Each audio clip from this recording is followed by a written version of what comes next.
Hey, welcome back to the Big Book Deep Dive here on Progress and Perfection. You can find more information on our website. You can contact us. All the links for that will be in the description below. My name is Eamon. I'm joined by my good friend John. Here we go. How do you feel about, you have a rich history with how it works. It's probably, I would say the most familiar chunk of text, not the whole chapter, but certainly the initial part of it. In the whole book. Yeah.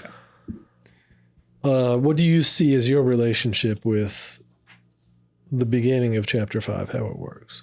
So with the beginning, it almost becomes, it's going to be good to read through it in detail together and talk about it because I've heard it so many times that it's just become like John 3:16. It's like, what does this even mean anymore? Yeah. Yeah. But for the purposes of our discussion, this is like the meat and potatoes in a nutshell. Mm-hmm. And it's interesting that it's placed here. It's like, okay, we just get done with the first basically two steps, over the last several chapters. We're on page 58. Right. And now we're just going to throw everything like, oh, by the way, here's where we're going with it. This is where we're going to land the plane with these 12 things. I know we've talked about 2 so far, but this is like the breakdown. Right. And that covers, and that may be all we cover today. I don't know. We'll see how it goes. But that covers like the first 3 pages, the reading that we read, that traditionally a lot of meetings will read at the beginning of every meeting. Right. And then it goes into step 3 and then 4. Right. And for me, like this is ahead of today, we won't get to it. The most iconic parts of the chapter are equally as memorable to me when it starts talking about kind of the causes and conditions of our drinking. When it goes into, hey, actually, the drinking, the drugs, those are not the problem. Like they were a problem, but they were really the symptom. Yeah. And it goes into all the selfishness stuff. Right. Right. And so we probably will, I don't know what you think, I think we'll do it in 3 sections. Yeah. Like this first little bit, and then we'll have the step 3 section. Right. And then we'll hop into like the step 4 with the selfishness section. Yeah. No, I agree. And I think the placement, I was thinking about it earlier today, but like the placement's interesting to me simply because it's like, opens up this opportunity to begin to think about God as a higher power without necessarily implementing into it the strategy or necessity of God as in the creator or the Christian God. Mm-hmm.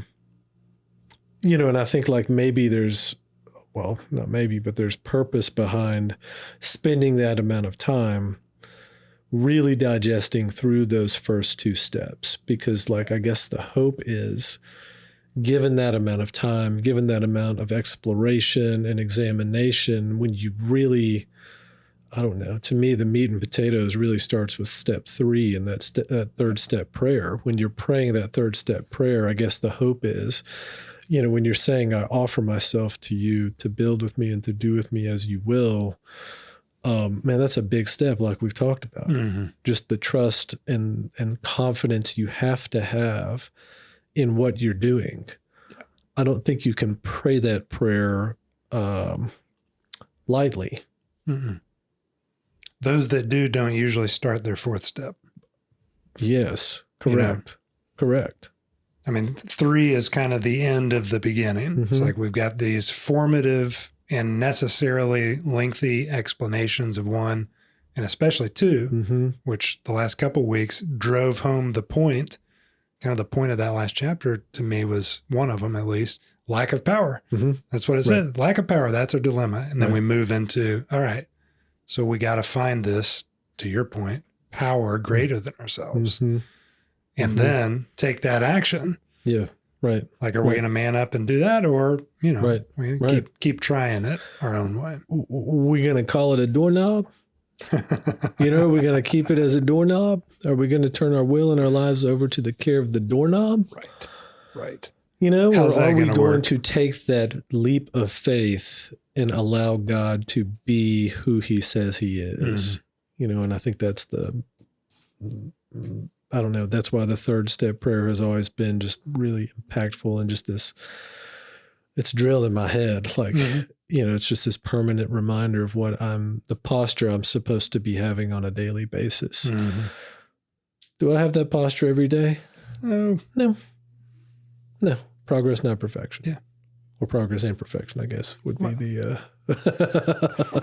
in the terms that they speak, like spirit, we often leave out the qualifiers, spiritual progress, not spiritual perfection, is what the intent was when they wrote that part of the book. And it's so true. Like, no, we can't hit this all the time, right? But we damn sure need to aspire to it. Right. We try. You can't hit those 6-minute miles all the time. But you're going to try. You can do it a lot, though. But you're going to try. You do it more than you think, right? That's right. All right, open us up, brother. All right, chapter 5, How It Works, page 58.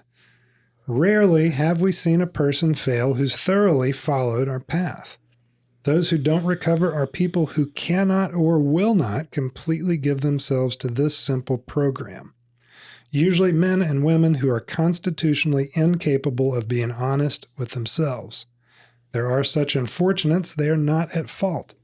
They seem to have been born that way.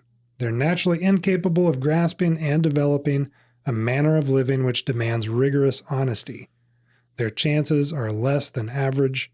There are those, too, who suffer from grave emotional and mental disorders, but many of them do recover if they have the capacity to be honest. So what are they describing? Who are they describing? When it says they are not at fault, they seem to have been born that way. They are naturally incapable of grasping and developing a manner of living which demands rigorous honesty. That's a good question. That's a dangerous question. Because this is where people can kind of skirt out of doing some of this honest work. I've met some people, in and out of AA that have just been, the type, the BSers, they believe the lies that are coming out of their lips. And to me, that's the type of person that I kind of conceptualize when I read stuff like this. Yeah. And frankly, I don't understand that person when you've told lies so much and you're literally living. I'm thinking of a dude I met at Cups like years ago, one of the patio junkies just hanging out all the time. And, I forget his name, but the Joker is just full of it. And so there's 2 points to that. It's like, one, I don't know. I'd love to hear your professional opinion because I'm sure you've met some. But 2, the good news is some of them do recover. Like you do see what it talks about of people turning a corner at some point, of getting to a point of being, I guess, beaten into a state of reasonableness. Yeah. What do you think? What is your take on that? So my first thought there is like, it's this designation or maybe this proclamation that there are, in fact, there's wheat and there's chaff. There are wolves and there are sheep. And of course, it's not saying it in the spiritual term, so I'm not necessarily implying that it's salvation attached to salvation by any means. But it's sort of them coming out and saying there are 2 types of people.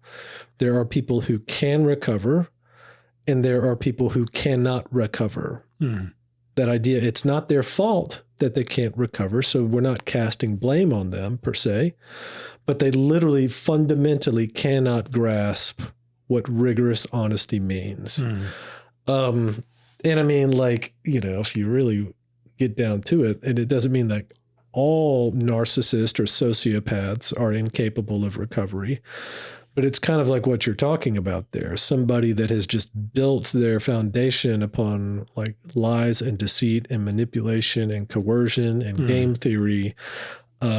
Those types of narcissists are constitutionally incapable of grasping the concept of rigorous honesty. Because to be rigorously honest with themselves puts them at this perceived risk of vulnerability, which they can't tolerate, which they try to mask at all costs. Now, the great news here is that like that's maybe like 2 to 4% of the population.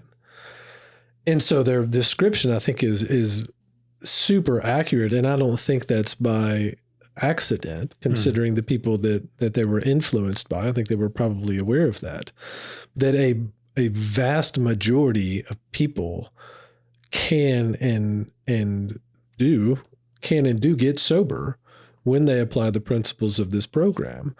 But there are this small percent of people who are literally constitutionally incapable of grasping what this book is talking about. Here's the big disclaimer, though. We don't know who those people are. Yeah, right.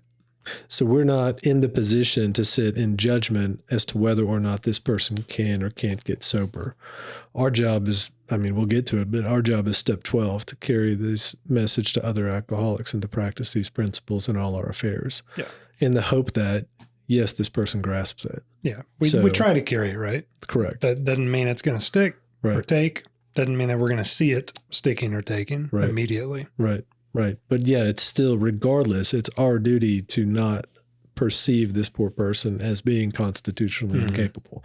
That will play out in their own lives, so like our job is to give them the message regardless. But that's my hot take on that one, dude. Well, and you see me stumbling around it because it's so hard for me to wrap my head around anybody not being able to turn that corner. Like there's like this baseline level of optimism I have that's like, so, but how? Why? Why is that? Right. I love you for it. I love you for it. I mean, for real, like we need people like you in the world, because like, I mean, I think partly it's my profession. I just become so jaded, with just failures, and catastrophic failure after catastrophic failure. But I think your attitude is very hopeful and your attitude is very contagious. And I think your attitude and your posture allows you to see the opportunity in more people than perhaps I can see, if we're just honest. Well, and what I do is I end up going back to the very first sentence, and I default to, rarely have we seen a person fail who's thoroughly followed our path. So, hey, if you can just, person XYZ, Joe over here, if you can just thoroughly follow this path, even though you may not believe, then perhaps it works. Perhaps it can work. Perhaps that mind can be changed. And even despite evidence to the contrary, because I've worked with people that have perhaps fit the bill of being constitutionally incapable and have witnessed me beating my head against the wall more than they are, to no avail, to no perceived avail. Sure. Yeah. Well, and just keep in mind, like what we're talking about is maybe 2 people out of 100. Yeah, it really is. It's rare. Very, very rare thing. If you're thorough, it's super rare. I mean, it's 2 out of 100. You extrapolate that to whatever 1,000, you're only talking about what? 10 people, 20 people? Yeah, not much. It's not very many. You know what I'm saying? So like I think the correct posture is one of like having the expectation that they can in fact grasp it. All right, 2 more things on this rich first paragraph. Yes, please. What about this grave emotional and mental disorder sufferer? I don't know what that is. Well, so they're just covering their bases here. Let's see. Their chances are less than ever. There are those 2 who suffer from grave emotional and mental disorders, but many of them do recover if they have the capacity to be honest. So again, I think the clarifier in there is like many of them do recover if they have the capacity to be honest. And yeah, I think they're just covering their bases there. Because if you think about like what a grave mental disorder is, when this book was written, what they're talking about is more than likely somebody with like an IQ of like 40. Okay. You know, somebody that is literally just like so incapacitated that they can't grasp even,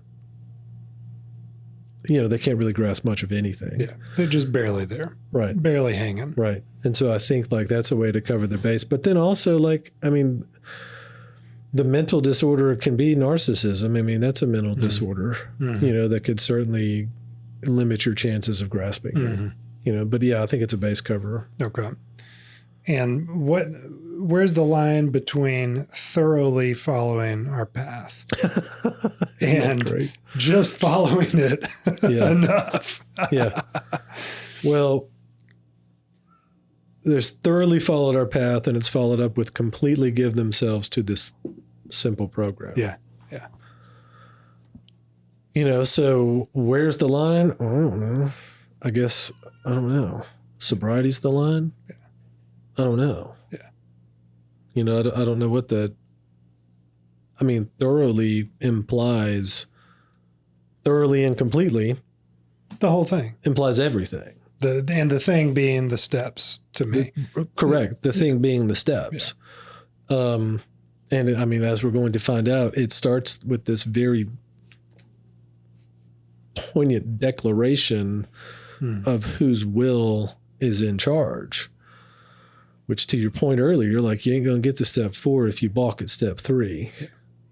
You know, so I think like when they talk about thoroughly and completely, it speaks to readiness. You know, are you ready? Are you ready to do this? Are you ready to give up?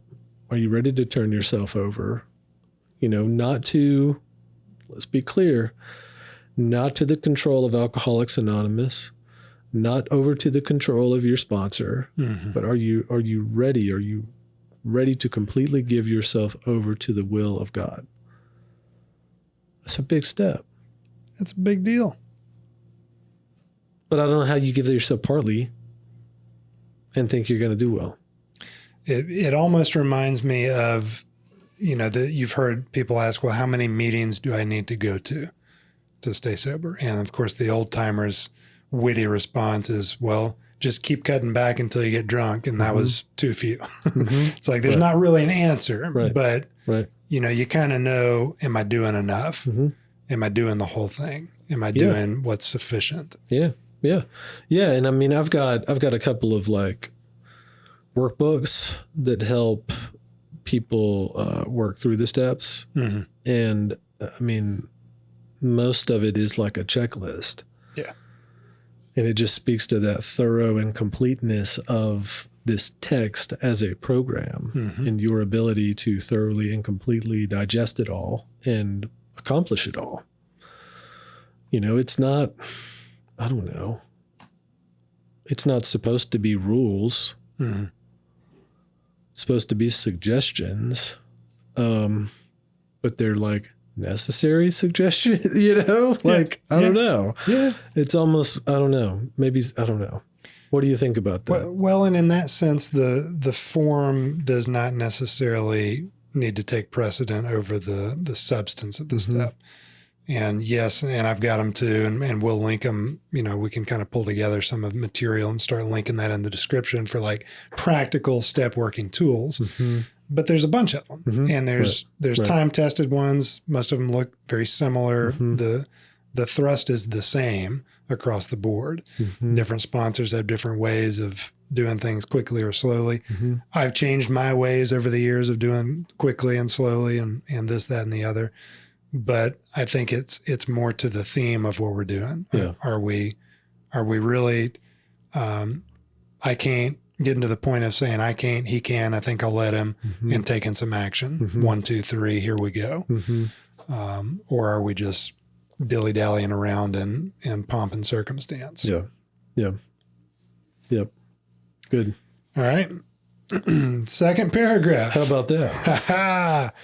Our stories disclose, in a general way, what we used to be like, what happened, and what we are like now. If you have decided you want what we have and are willing to go to any length to get it, then you're ready to take certain steps. At some of these we balked, We thought we could find an easier, softer way, but we could not. With all the earnestness at our command, we beg of you to be fearless and thorough from the very start. Some of us have tried to hold on to our old ideas, and the result was nil until we let go absolutely. So how do we, let's talk about this fearless and thoroughness from the very start. You know, we've touched on thoroughness. Well, what about how do we get to a sufficient state of fearlessness? Yeah. Do you see that as a requirement here? What is that all about? Well, it's this idea, like I talk about this a lot with people, but I think it's this recognition of maybe the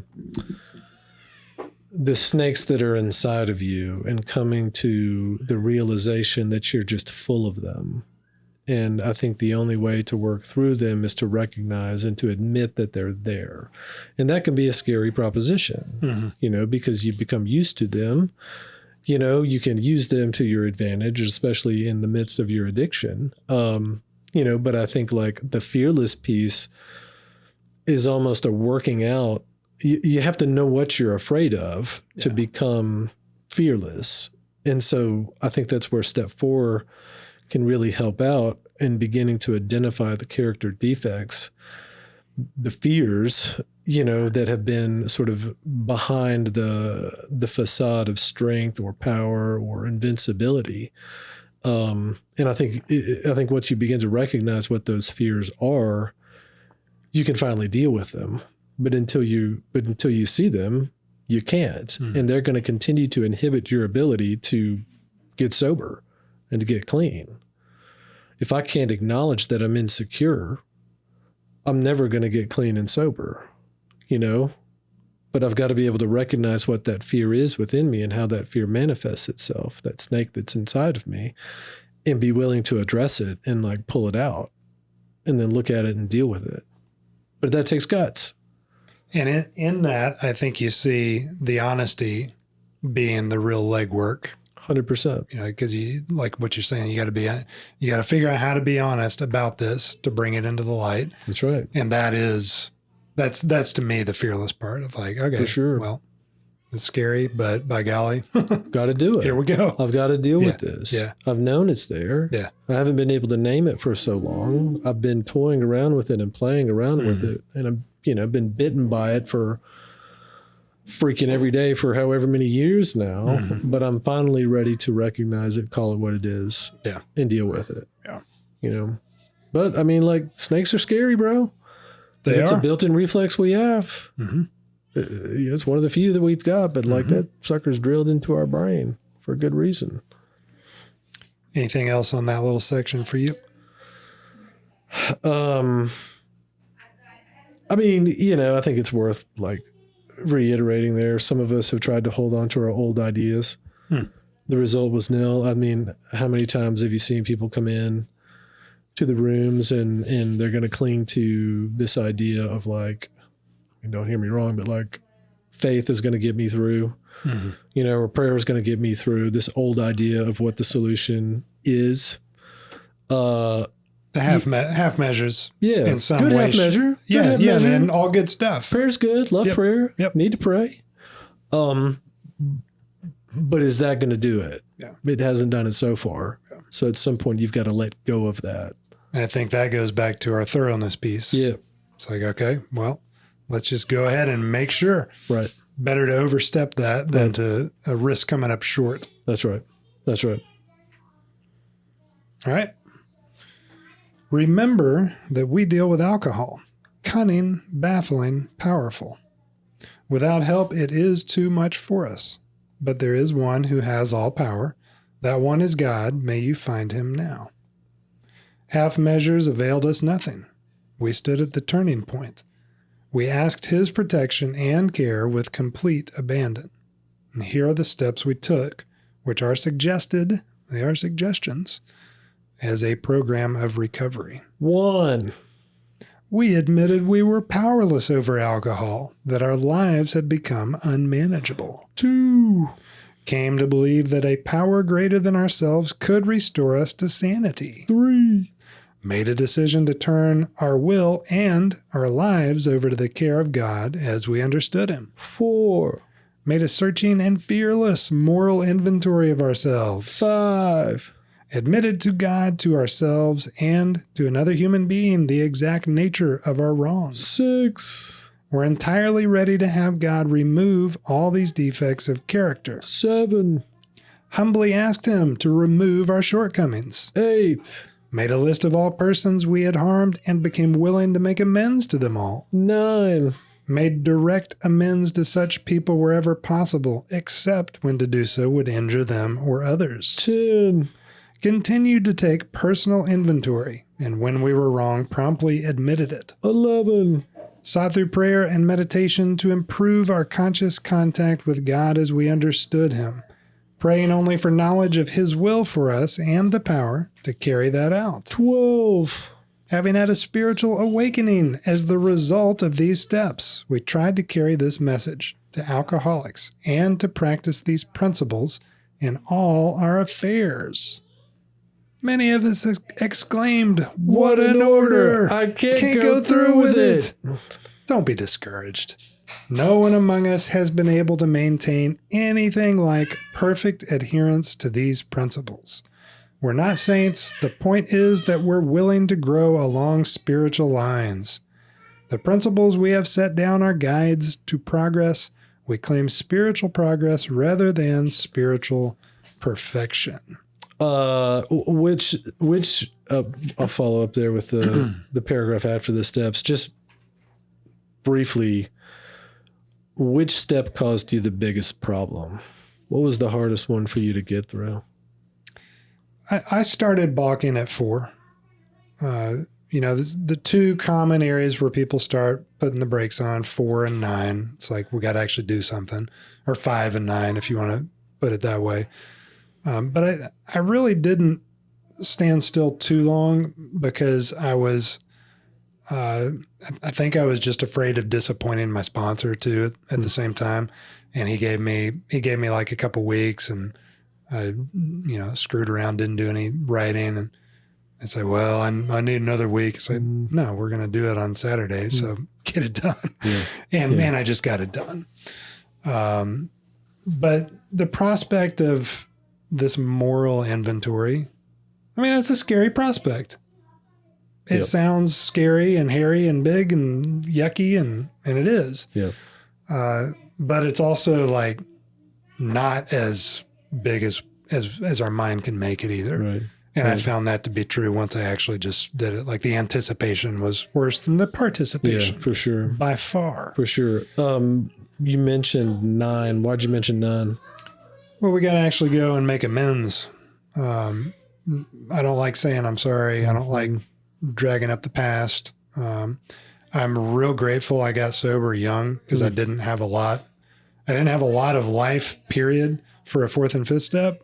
And I didn't have a lot of amends relative to others for a 9th step. Yeah. But it was still a Band-Aid I didn't want to pull off. Yeah. Yeah. Just had to get done. Yeah. Yeah. I can remember the first time I did a 4th step.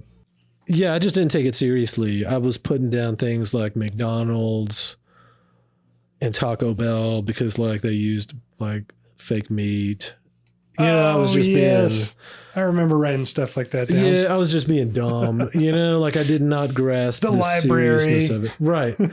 Because like, what about institutions? And so then it was like the freaking library.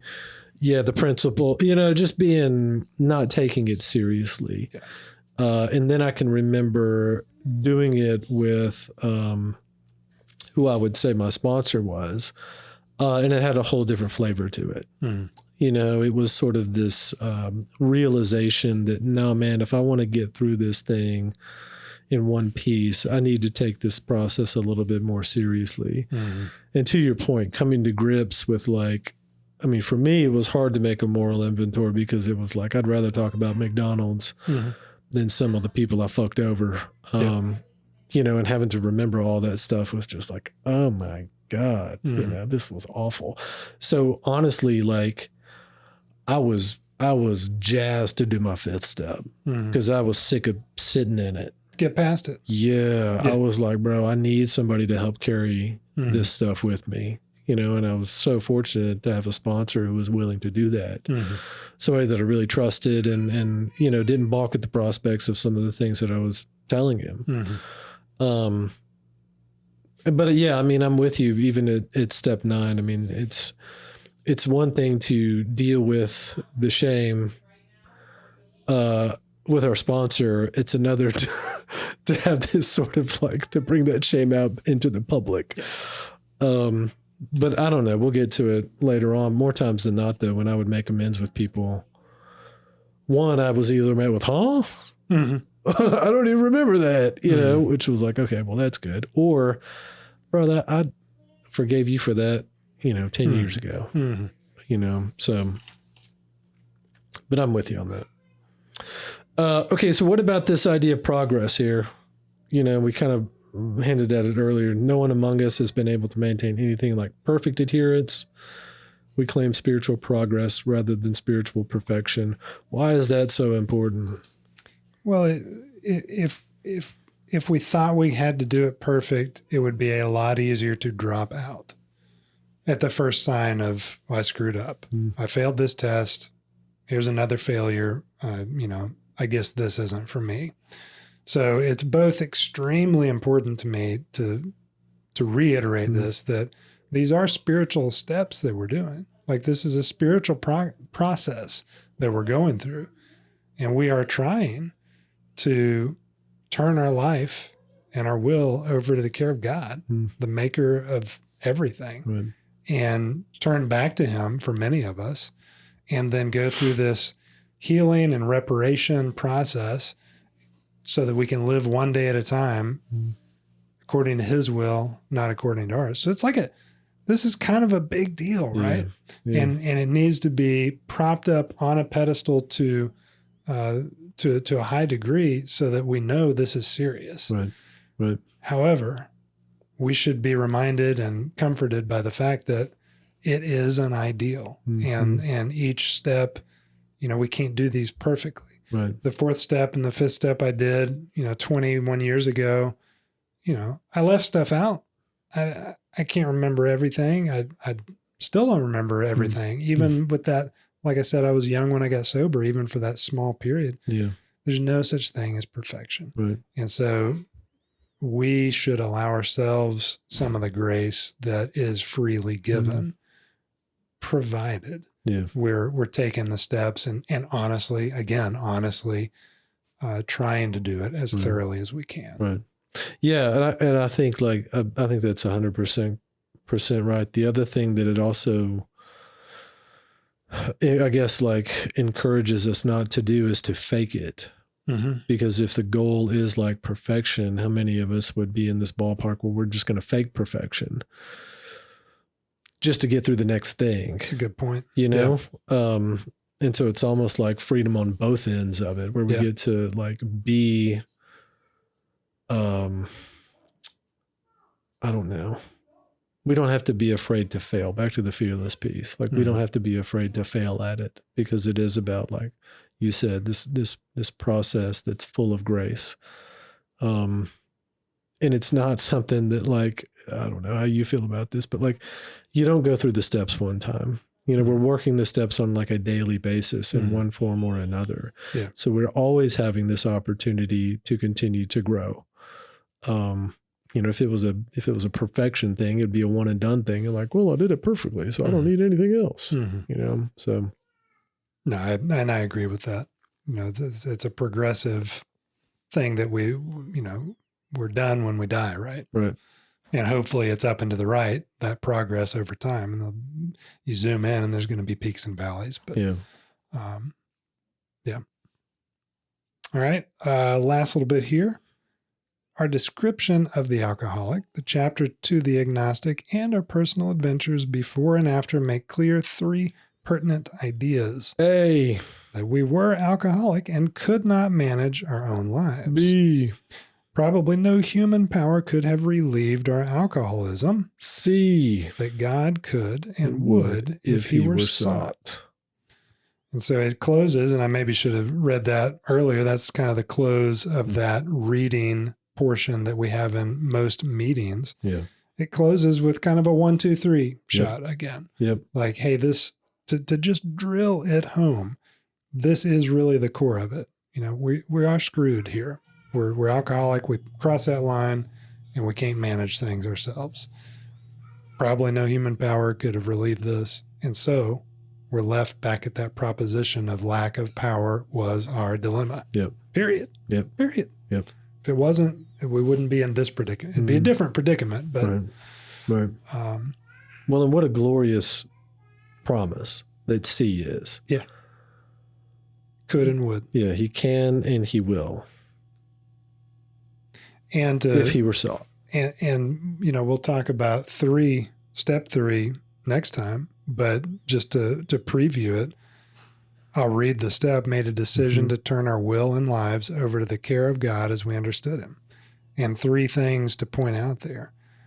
Our will and our lives was explained to me at one point as our thoughts and our actions. So like everything, this is what I'm doing, what I'm thinking. I'm turning and committing both of those things. Yeah. I do have control over what I think. Maybe not every fleeting thought, but I'm turning that over. Yeah. And then the other point is the fact that he cares, you know, to the care of God. Right. And that this is not, to our previous couple discussions, this is not an inert being that's just out there. Like, it's not a doorknob. It's not a doorknob. He cares. He really does. Yeah. And thank God he does. Yeah. I think that's great. Yeah, I think it's a beautiful. That always stuck with me. I mean, maybe because it was the last thing we always say at meetings, but like that idea that God can and will, if we seek him. Yeah. And kind of goes back to the question I posed earlier. Okay, how much is thoroughly? How much seeking is enough? Like, what do we have to do to have sought him sufficiently to have been provided with this way out? And I think I think it's another unanswerable, but you kind of know when you're doing it. Yeah, you know? Right. Well, like to stack on to the idea of perfection, I mean, isn't that seeking something that we have to do on a daily basis? You know, isn't that why we have quiet times and we read the word and we have devotionals? Because we are constantly seeking for his will to be present in our lives. You know, so like I think that's an important point, and I guess we'll drill down on it next time with step 3. But that it's a constant process. It's not a one and done. Seeking, oh, look, I found him. You know, where's Waldo? Check, there he is. Deal. check, Next page. Right? No, it's this constant seeking and longing after the Lord that I think he does. I mean, it's a mystery, but like he produces that in our hearts and creates that longing. I don't know. I think that's part of the mystery to it. But yeah, that seeking after, I think, is something that doesn't stop. Well, and we try to plant that in people in recovery in AA with, we call it the basics of AA. And we've talked about that before, like getting ingrained into us these little spiritual habits, these little nuggets that were non-existent. And okay, I'm going to start praying, even if it's 5-second prayer every morning and night, reading spiritual literature, seeking the Lord. You know, these are age-old, time-tested. It's, you know, in Christianity, it's just the spiritual disciplines. You know, throw fasting in there. We never do that. Talk about that in AA, but it's the same type of spiritual disciplines that we never arrive at a result of them. Rather, our lives hopefully begin to reflect the product of them, and it changes over time. And we grow with it over time. I know I have in different seasons, doing different things. Yeah.